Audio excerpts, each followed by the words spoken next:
joy and the pain, I'm making them yours.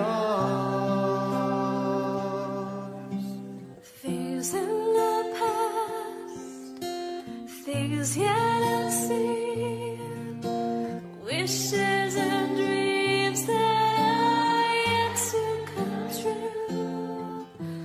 All of my hopes, all of my plans, my heart and my hands are lifted to you. Lord, I offer my life to you.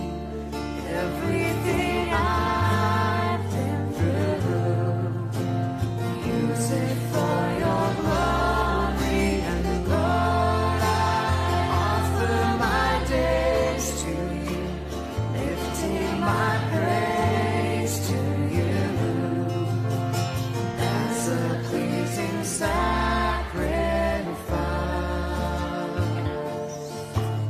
Lord, I offer you my love.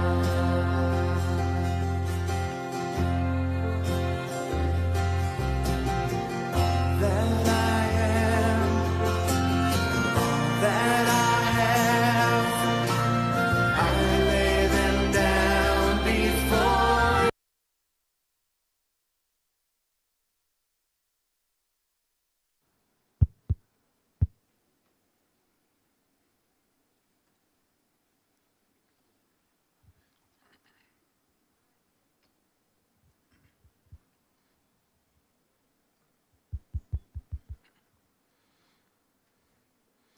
Good morning, dear BCMCH family. Welcome to this week's Quest session. It's great to have you all back after 1 week's hiatus we had because of the NMC inspections. We are back with our Quest series and it's exciting. So before we start the proceedings, may I hand over to our chaplain Achin, Thomas Varghese Achin, to pray for us. Shall we all stand? In the name of the Father, Son, and the Holy Spirit. Gracious Heavenly Father, we thank you so much for this second Thursday of June 2023. Thank you for bringing us together in this fashion, because this is the day the Lord has made. We rejoice with you. We want to hear something new and something which may lead us for a great height. We pray for all the doctors, those who are going to present it. We pray for your Spirit may rest upon each one of us. Thank you for listening to our prayers. In Jesus' mighty name we pray. Amen. Please be seated.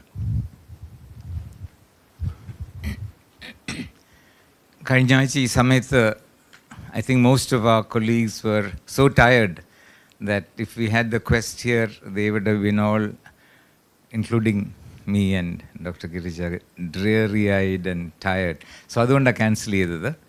But we were all excited about the program, and I'm glad that we have it today, 1 week later. But what happened during the NMC inspection was that we rose up as an institution, coming together, and there were people staying with us till about 9 o'clock at night, just to make sure that every signature is there, their departments are fully represented, that everything is done. So it was a great experience for us, ma'am. It was a heartwarming experience. For me, it was the high point of my career here in Believers, to see 370 people there outside the principal's office, crowded together to make sure that their names are entered, that their signatures been accepted.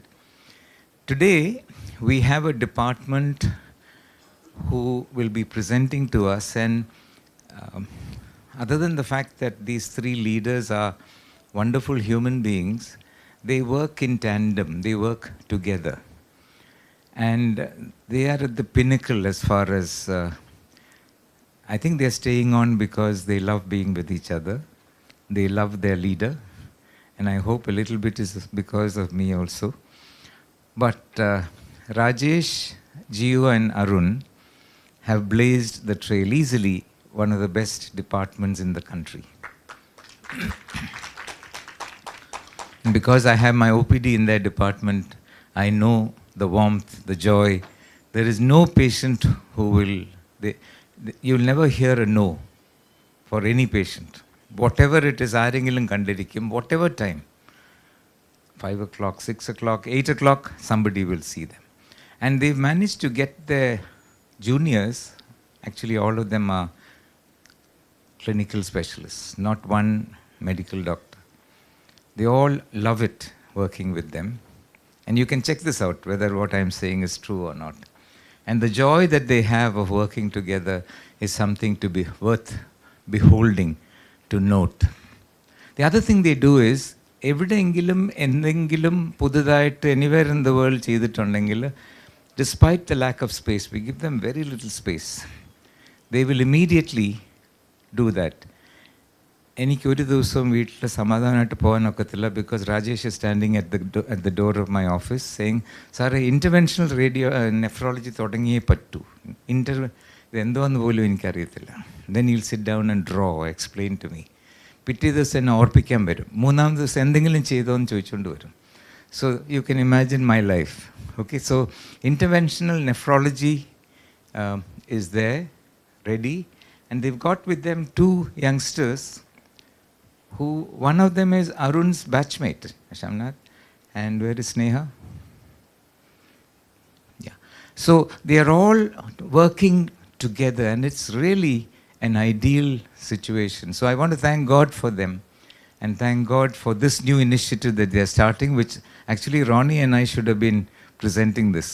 But because ഞാനൊരു lazy ആയതുകൊണ്ട് nephrology has taken this up. So I hope we have a great time together. But we'll put our hands together and congratulate this wonderful department. I'll hand you over to, എനിക്ക് ഇങ്ങനത്തെ കാര്യങ്ങളെ പറയാൻ അറിയത്തുള്ളൂ. അതിൻ്റെ തിയറിയും അതിൻ്റെ moderator for the session is Dr. John K. John.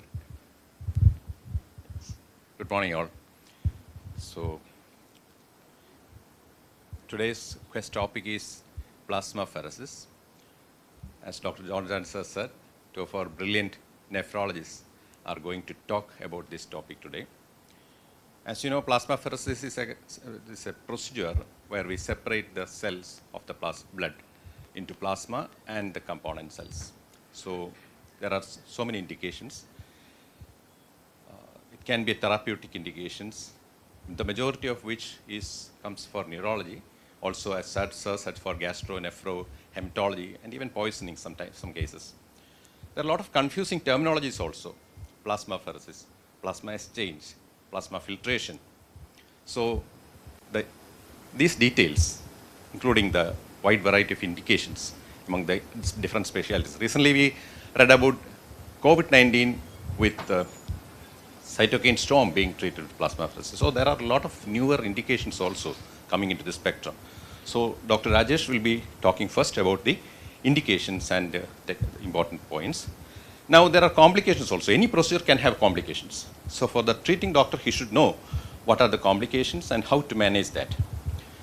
So one of the major complications is hypotension that can happen, especially in patients with neurological disorders like Guillain-Barré syndrome. Because of the associated autonomic disturbance or dysfunction, hypertension can be detrimental in such situations. I still remember one of the patients which we started plasmapheresis about 20 years back at Kolanjeri.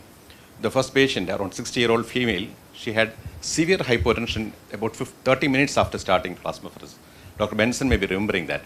So this patient had brainstem signs also. Fortunately, the patient survived, and we could complete the procedure full 5 days safely. So these sort of complications, unless we know, we will not be able to handle it in such a situation. And Dr. Arun will be discussing about the technical aspects and complications also. So first, let me invite Dr. Rajesh for his talk.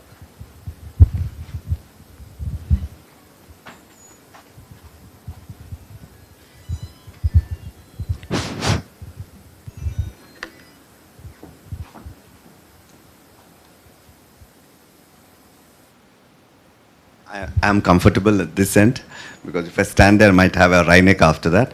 I have a problem with my neck. Good morning to all of you. I wish to thank Dr. George Chandy sir, the professor and CEO of our institution, for such good words about the Department of Nephrology. I feel so inflated and so happy. And when you realize that your efforts have been recognized, you feel even much more happier. Thank you, sir. Today,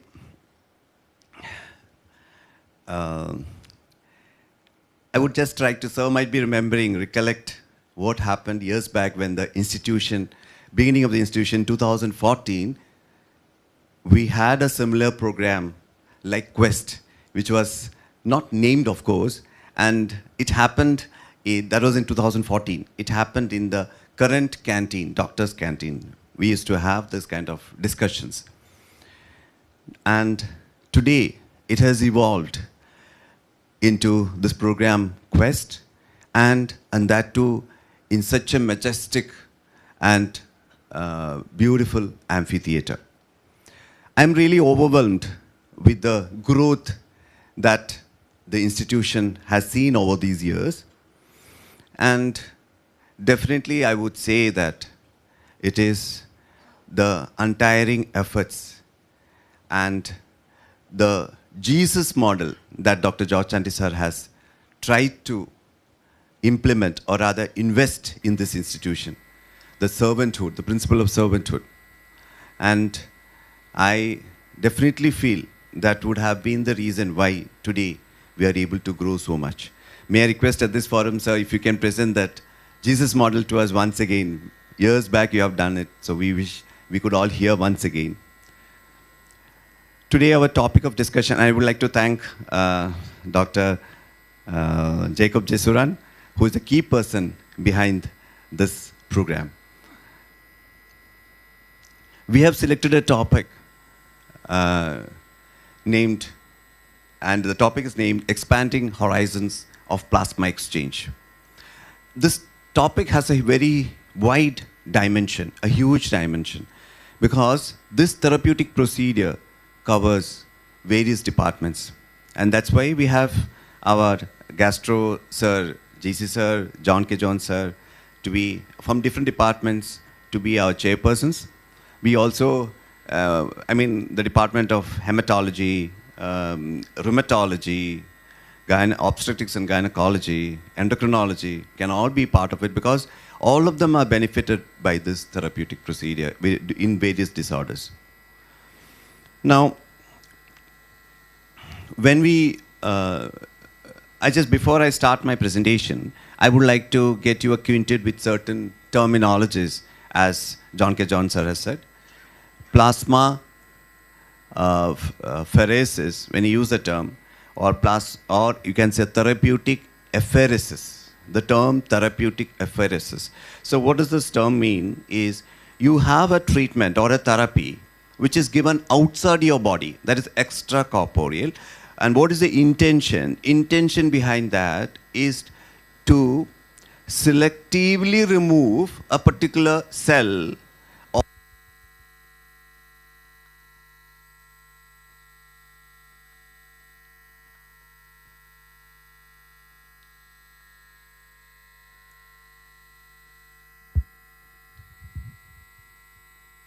is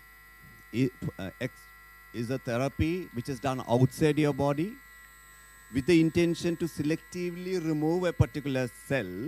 And this cell could be either white cells, it could be platelets when you have excessive number, it could have been abnormal red cells like in sickle cell disease, or it could be an abnormal substance. The substance could be immunoglobulin, it could be immune complexes, it could be cryoglobulins, it can be light chains, it can be even parasites, and so on. So when these substances, when we know, can cause a disease or is associated with a disease, these substances have to be removed from your body. And this procedure is actually called therapeutic apheresis. Now when you use a term, you can use it in two split forms, therapeutic apheresis. When cells are removed, it is called cytopheresis. And when you remove plasma, it is called plasmapheresis. Now, the terms plasma exchange and plasma pheresis can also be used interchangeable. They are interchangeable. Then plasma filtration is what John K. John sir has asked. This is the principle which we use in our institution, because as nephrology department, we have access to hemodialysis machines, and these machines, with the help of these machines, we do the plasma exchange here, and with the help of a plasma filter. So it's called, the principle is basically filtration. It's a plasma filtration where cells are removed. I mean, the plasma is removed from the cells, and this plasma is used for, as it can be used, this is a therapeutic procedure, and you can also use plasma pheresis for getting plasma separately for infusion to others. But the sick plasmas are not advised for transfusion. Now, let me come to the indications. Now, before we go for indications, let me just tell you that we should be aware that aware of a prescription. When should we give the prescription of plasma exchange or plasma pheresis? So there should be certain selective criteria. First and foremost, we should be knowing that the particular cell or abnormal substance in your body, if it remains in your body much more time for the endogenous removal from your body, and it can be toxic to the patient, we need to take help of plasma pheresis for faster removal. Now, if the substance or the cells are toxic, if they are toxic or it cannot be removed by the regular conservative treatment, we need to go for plasma exchange. And if the substance or the cell is large, heavy molecule, more than 15,000 Daltons, they cannot be removed by the regular hemofiltration process. So we need to take the help of plasma exchange. So these selective decisions should be there before we prescribe plasma pheresis. Now, American Society for Apheresis in 2019 has put forward certain categories to decide on the therapeutic efficiency of plasma exchange for various disorders.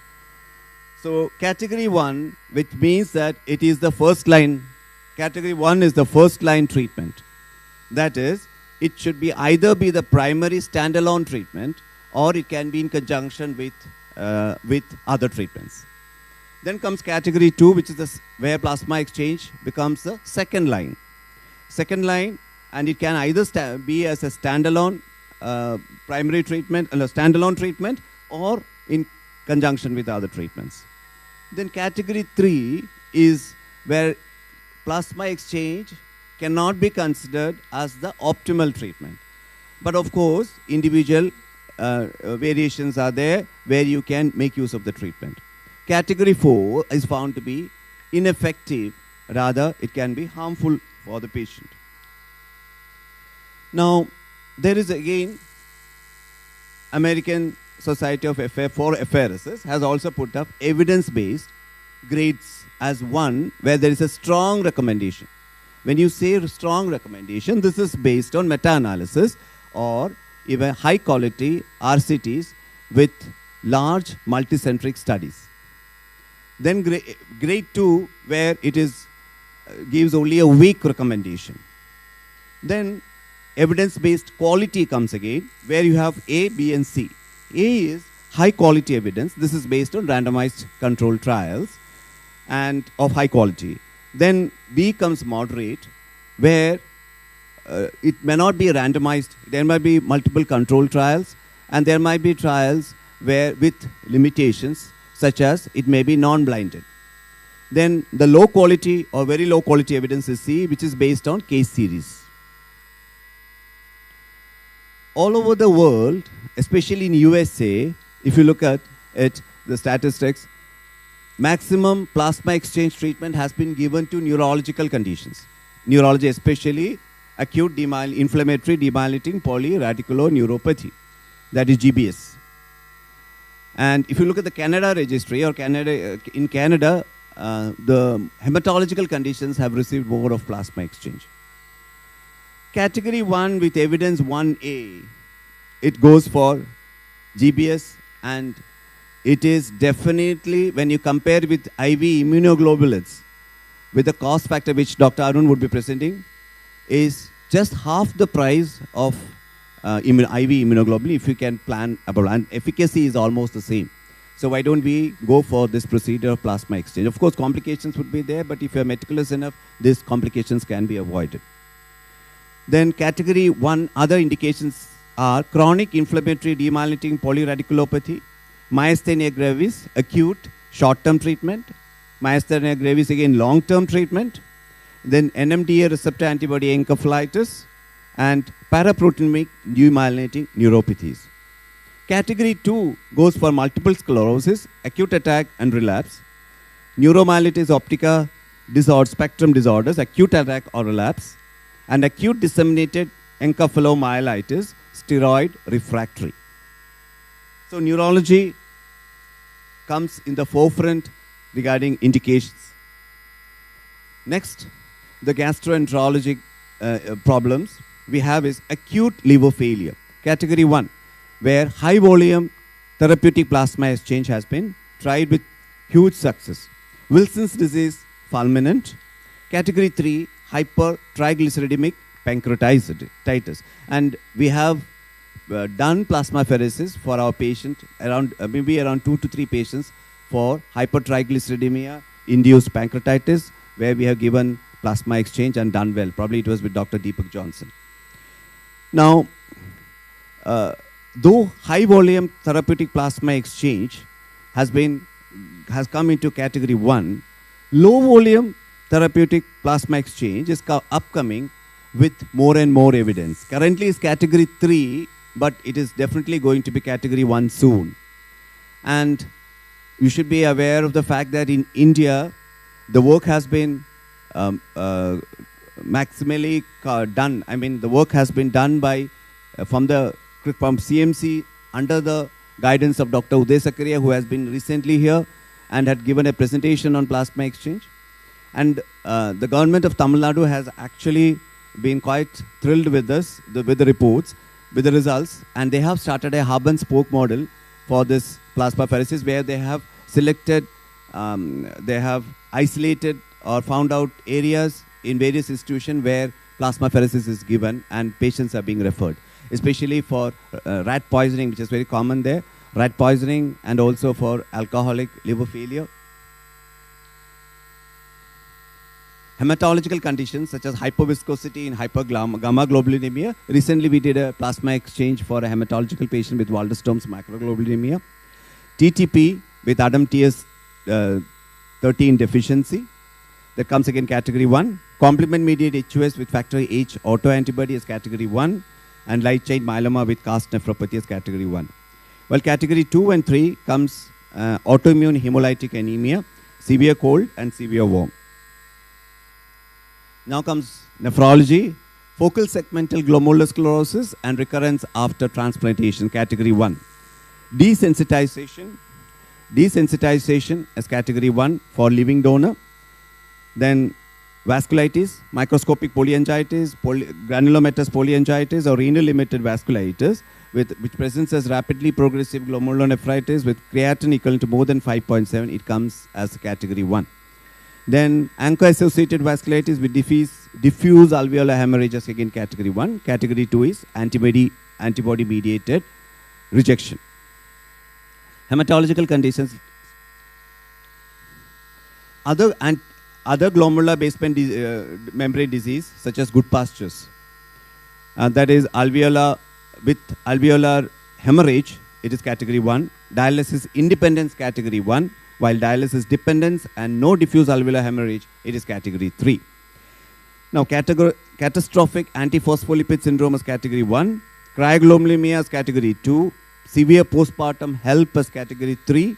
And thyroid storm as category 2. Now, may I invite Dr. Arun for the technical aspects and practical considerations of plasma exchange.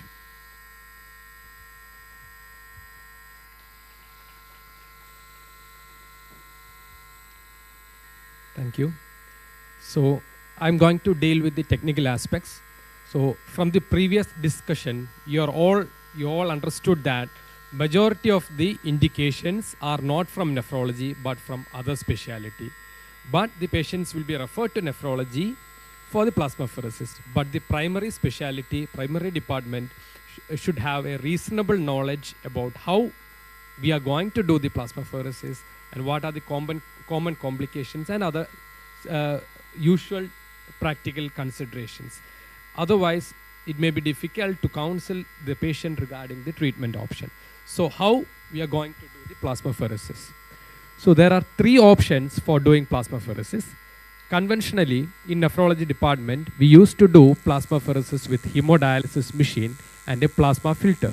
It is very simple.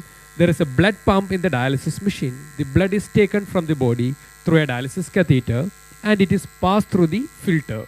This filter has got pore size which is large enough to pass the plasma and plasma content, but the filter size, the pore size is not that large enough to pass the cells. So the plasma gets filtered or separated and the remaining blood is returned back to the body. So this is the conventional way the nephrology department used to do the plasmapheresis. But these do have a lot of complications, and as Dr. John K. Jones just before told that in 2000s they had a severe hypotension episodes.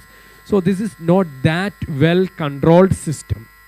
The separation of the plasma from the blood is not under our control. It depends on the viscosity of the blood flow rate, everything. So how much plasma is going to remove in 1 hour or half an hour, we cannot decide. So, but we have to replace it meticulously. But hypotension and other complications are fairly common with plasma filtration using hemodialysis machine. Next method is using a centrifugation machine. This machine is usually available with blood bank and some other departments.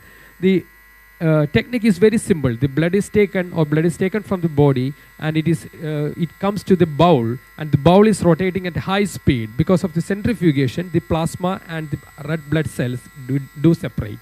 The plasma is taken out and the blood RBC's component is returned to the body, and the equal amount of plasma is replaced through another peripheral line.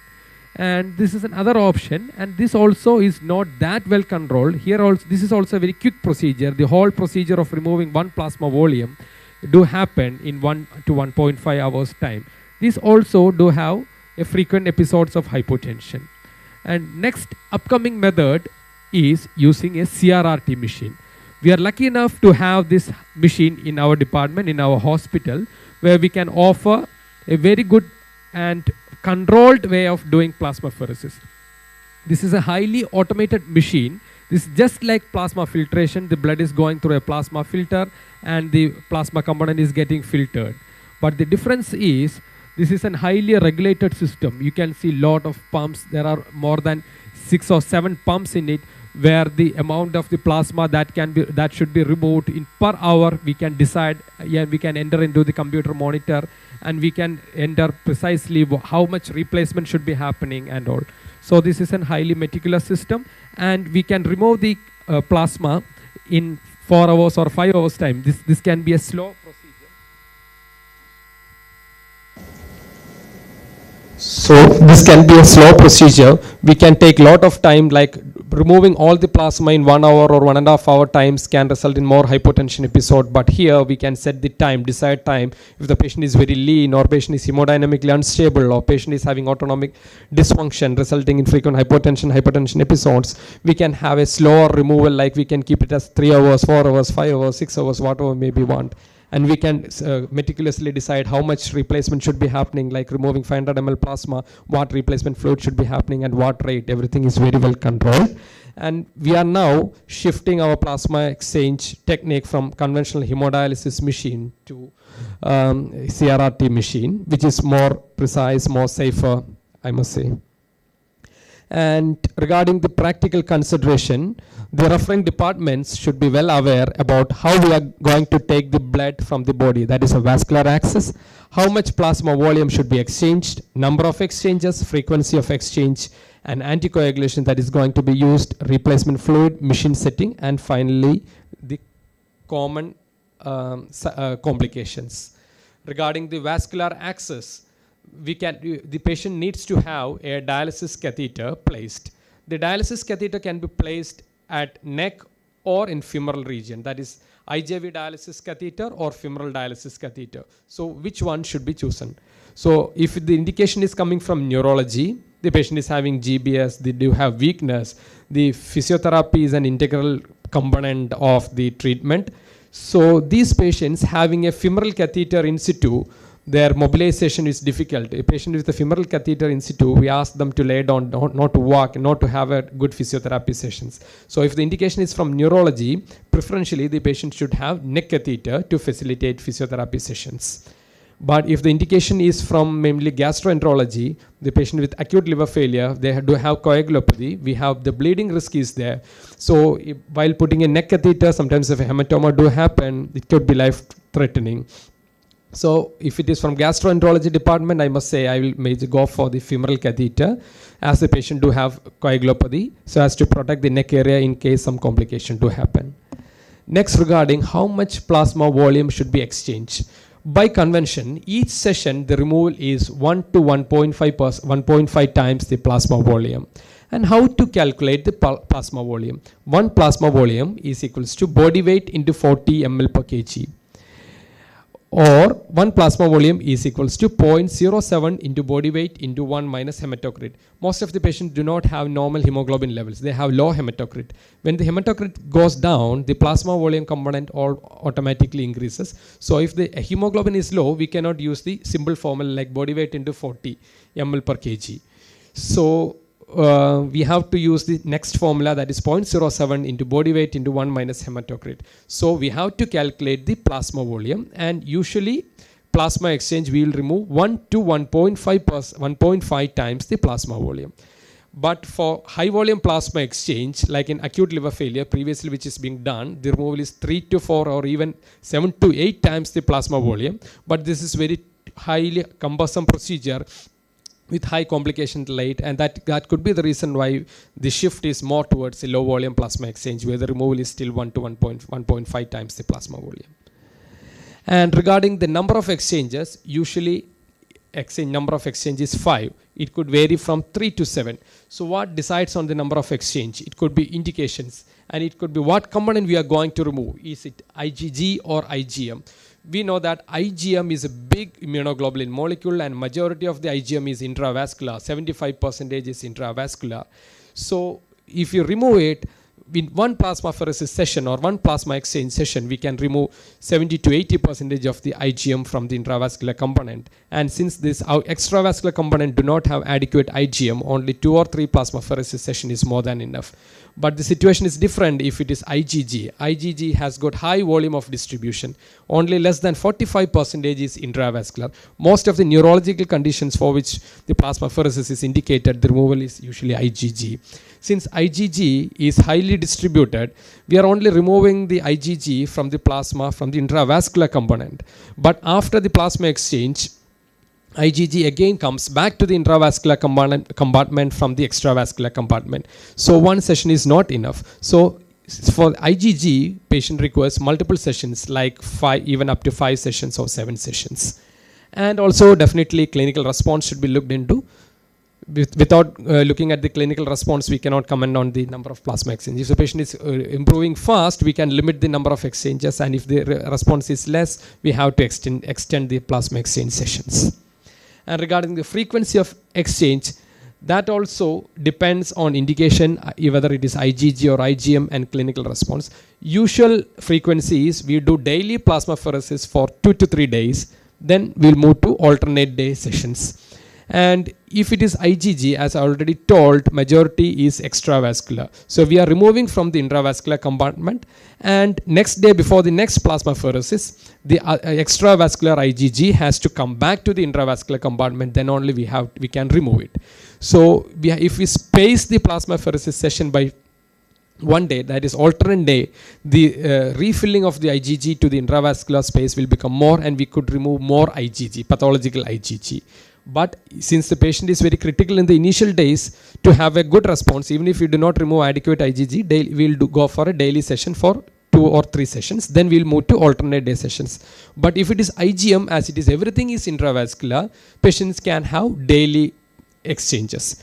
And also clinical response. And we know that we are removing the plasma. So patient can have coagulopathy because we are removing the clotting factors also. If you give some delay or some space between 2 sessions of plasma exchange, the liver can produce new clotting factors and avoid coagulopathy. So spacing is beneficial to prevent complication also.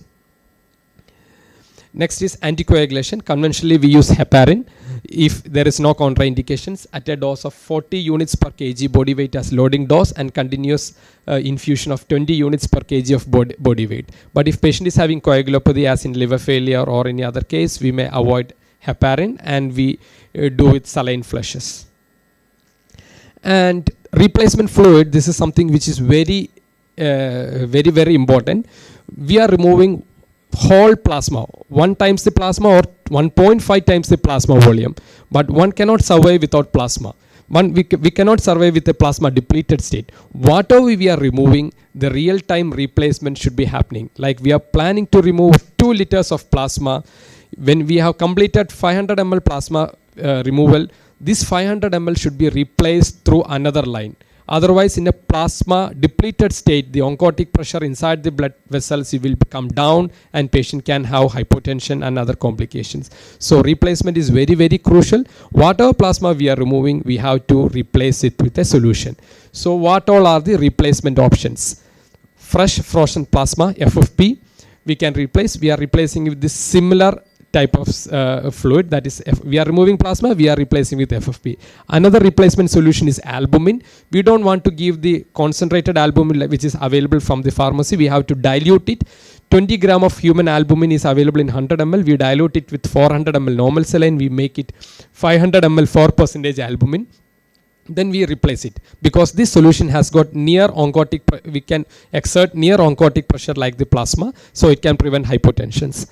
Next is we can replace with normal salines or ringer lactate. These are all crystalloids or colloids, synthetic colloids like hydroxyethyl starch.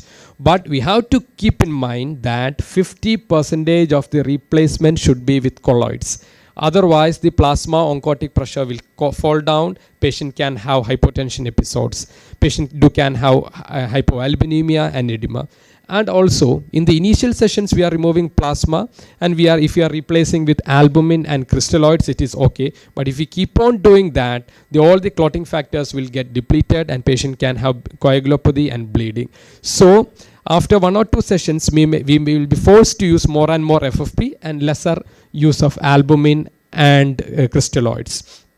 And also, for each session, we can split the fluid replacement fluid requirement, like half of the fluid should be definitely with colloids. So we can use diluted albumin or FFP. It is always ideal to use the FFP at the end, because the last, if you're going to give the FFP at the end, it will remain in the body and it can take care or tackle the coagulopathy issue induced by the plasmapheresis. So in a conventional, in a usual prescription, like we are going to remove 3 liters of plasma, we'll be using 2 albumin diluted with normal saline, so it will constitute 1,000 ml. So 1,000 ml of diluted albumin, then 2 or 3 units of FFP that constitute 500 to 750 ml of FFP, and rest we'll use with ringer lactate or normal saline.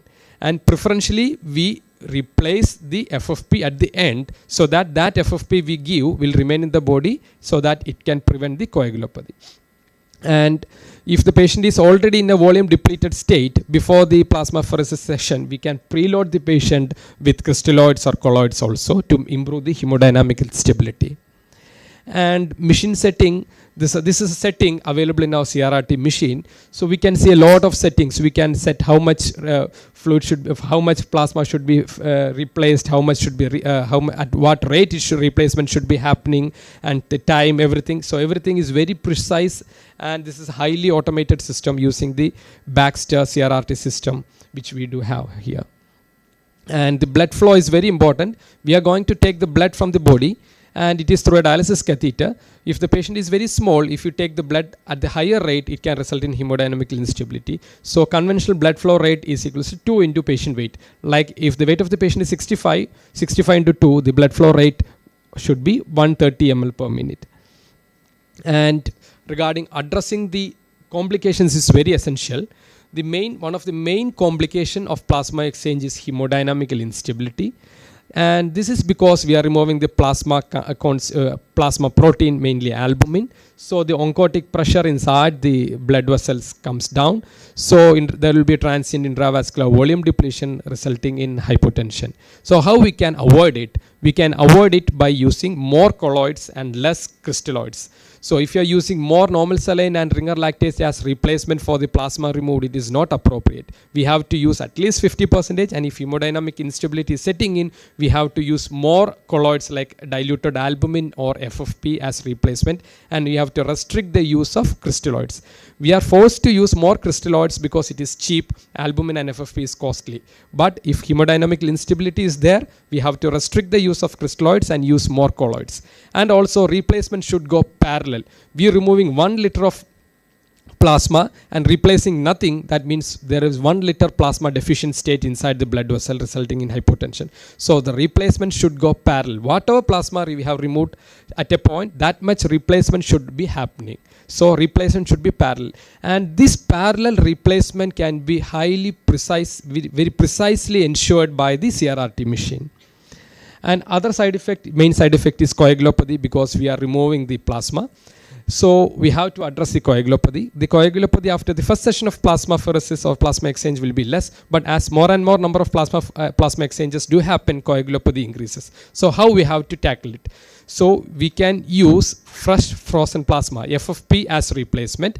In the initial sessions, we require only very less number of FFP, but as number of sessions increases, like second session, third session, fourth session, we have to increase the use of FFP because the patient is clotting factor depleted. And we can space the number of sessions by spacing by giving a 48 hours gap between 2 sessions. It gives an opportunity to the liver for produce more clotting factors.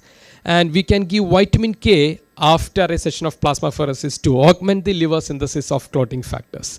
And if we are giving FFP as replacement, preferentially use FFP at the end of the session, so that given FFP is not taken away by the taken away during the exchange procedure.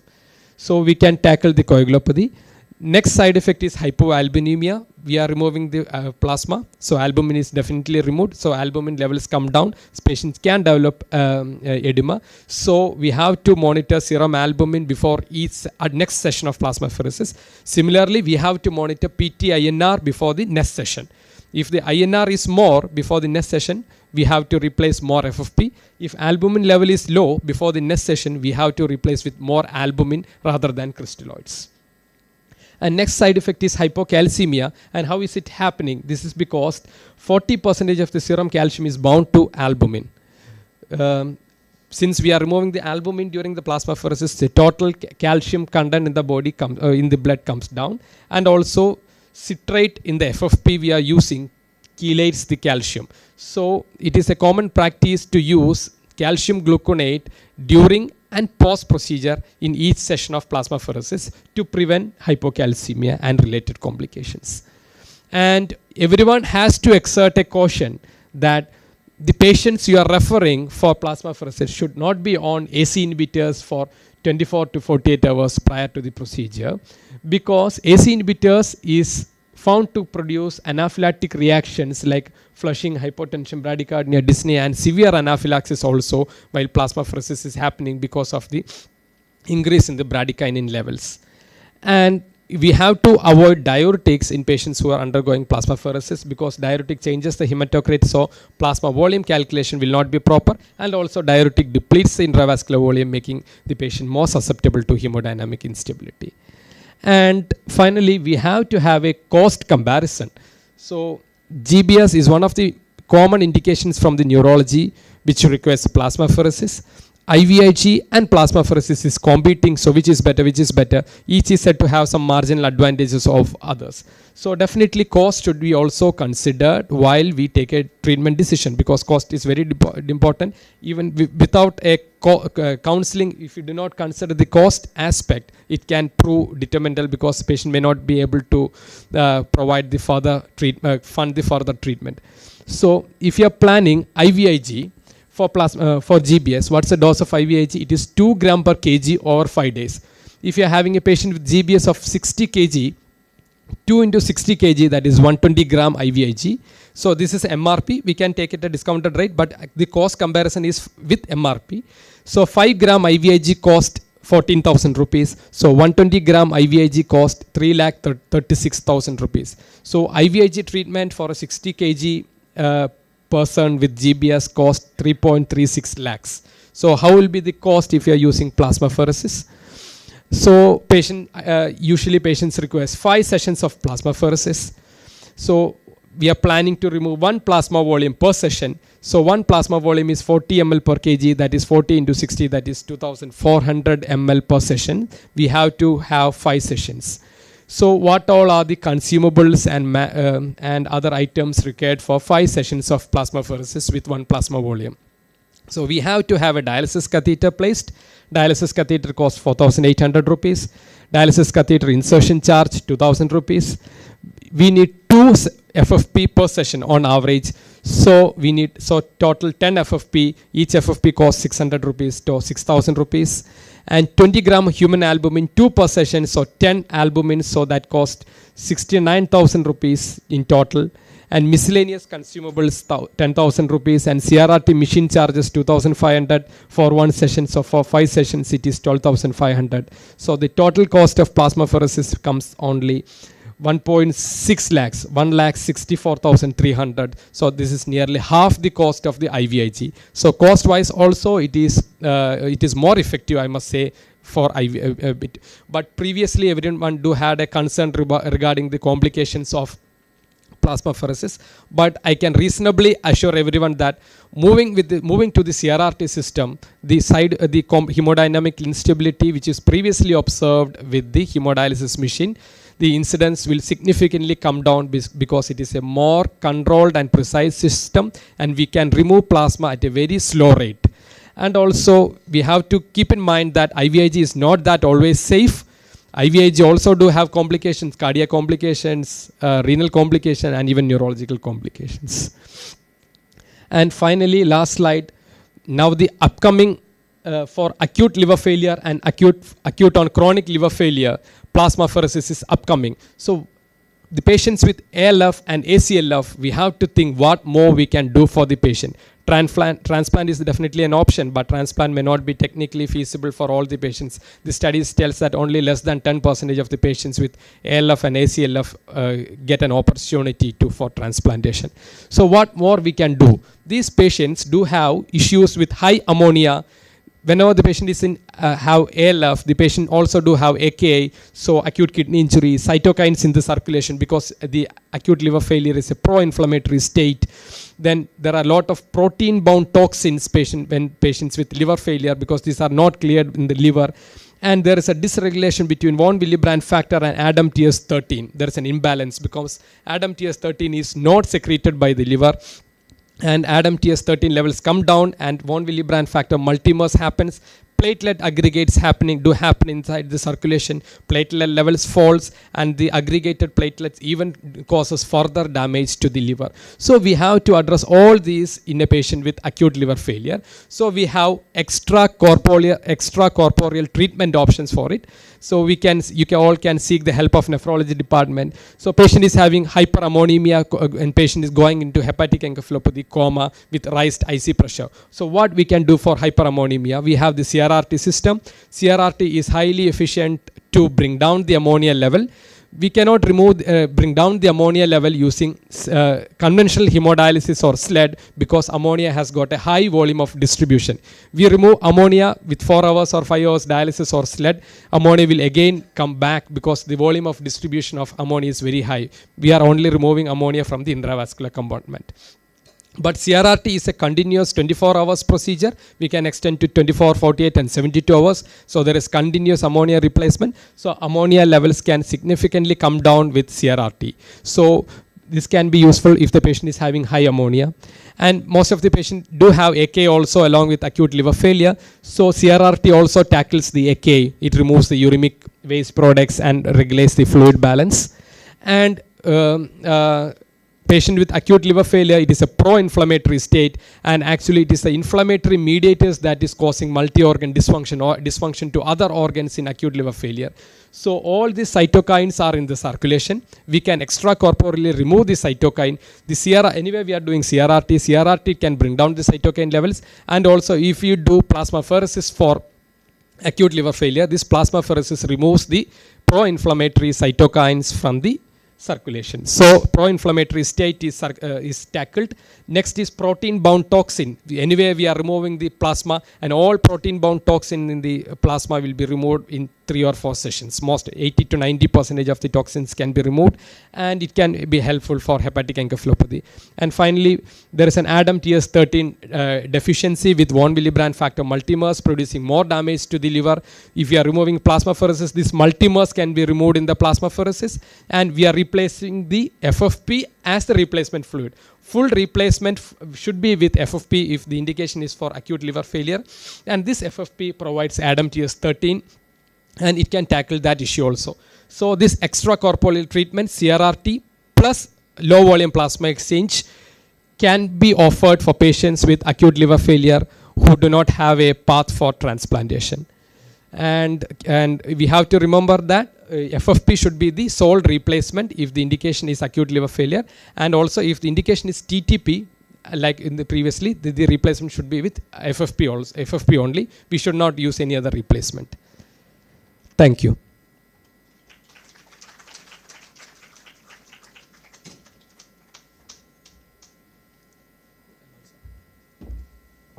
Thank you, Dr. Rajesh and Dr. Arun, for the excellent discussion, crisp and clear. So I think we have some time for questions or comments.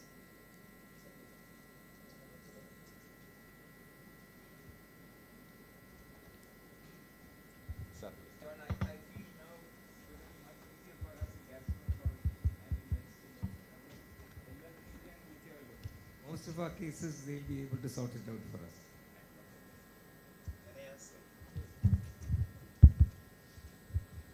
You insisted on replacement of FFP. How much FFP will you be transfusing per CRRT? Per plasma exchange. So one FFP volume is around 200 to 250 ml. So if the indication is usual indication like GBS, average we require 2 FFP per session. So for 5 sessions, patient requires 10 FFP. But FFP is very easy to get available from the blood bank because most of the time FFP are in excess. And in most of the blood bank do sell the excess FFP for albumin production.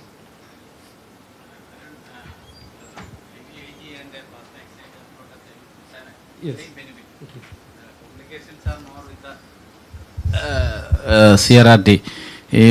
What is the statistically significant complications or statistically insignificant complications with the CRRT in a patient with a Guillain-Barré syndrome? So all these studies has not told that one is superior over the other.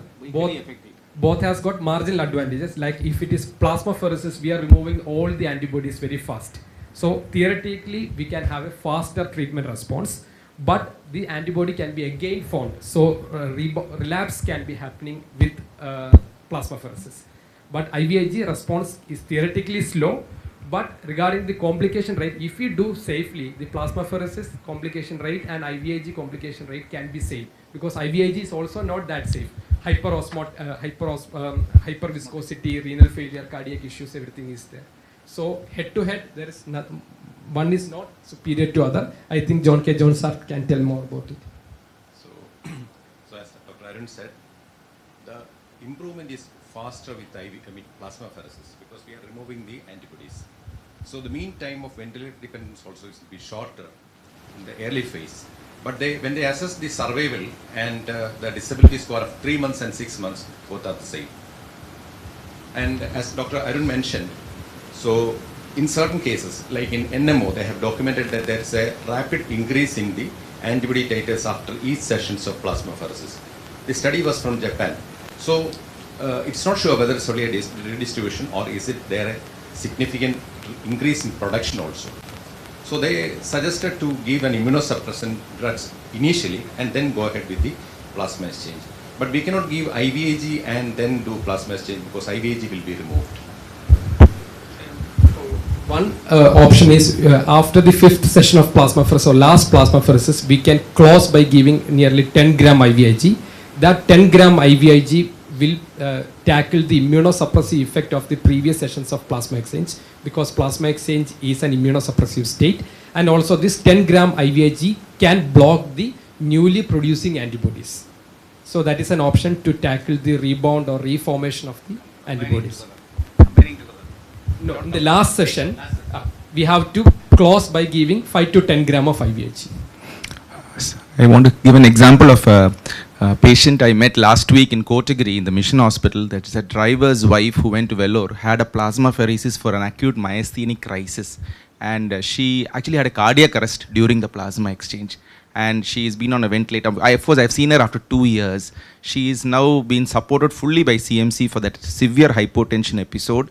She's now more than 1 crore CMC Vellore has spent for her every time because an incident happened during the episode of plasmapheresis. And later on, she even had a thymoma surgery, all that done. But I didn't realize that the institution takes responsibility for supporting the care of this lady for a long time. Now, maybe I missed that slide. How common is hypotension during CRRT? Or can it be such severe that they arrest? That's what I want to know. So I will tell it in another way. Previously, most of the plasmapheresis nephrology department gets the consultation. Previously, we do plasmapheresis with the conventional dialysis machine. The problem with the conventional dialysis machine is it is not a regulated system. Just blood goes through the pump, goes through the filter, plasma gets separated, and we have to manually measure how much plasma is removed, and we have to give the equal replacement manually. It is something which is manual. Hypotensions do happen when there is a disparity or a deficiency in the replacement given. Like we have planned 3 liter removal, but after removing 1000 ml, only 500 ml is replaced. Remaining 500 ml, there is a deficit, and that causes intravascular volume depletion. That is fairly common. Hypotension episodes were fairly common with using dialysis machine because it is not that regulated system. But with the CRRT system, it has got lot of pumps. Everything is automated or calibrated. So whatever is being removed, we can parallelly replace. And also one session of plasma exchange, plasma removal in dialysis machine, everything will get over by 45 minutes or 1 hour time. So 1 to 1.5 plasma volume is replaced in 1 hour time. And also with the centrifugation machine also, the removal time is only 1 to 1.5 hours. But CRRT machine, we can have a slower removal, like we can take up to 4 hours or 5 hours based on hemodynamical stability. We can extend the time, and parallel replacement do happen. So the hypotension is because there is a deficit in the replacement given, and also if you are using more crystalloids, we are using less colloids and using more crystalloids for the replacement also, hypotension can happen. If you carefully select the replacement fluids and keep the time extended, and if you move to the newer system, hypotension episodes will be very less. Will significantly come down. And as far as now, the CMC is also doing plasmapheresis using conventional hemodialysis machine also. They haven't moved to the CRRT system till now. In fact, we realized that recently when we did one session of plasmapheresis with this new CRRT. Like initially, till recently also we were going with that conventional dialysis machine. And we realized later that actually this machine is of a huge help because everything is controlled. That is why we thought that this presentation is very essential, because we can prevent complications and we can definitely give a better outcome. So please never feel reluctant to give us a consultation any time of the day or night. We are ready to start the procedure because we have a strict protocol which we have laid down, and the technicians can easily take it up because they just have to follow the protocol. Basically, we only have to enter whatever we requirement, we have to enter into the system. Everything is automated.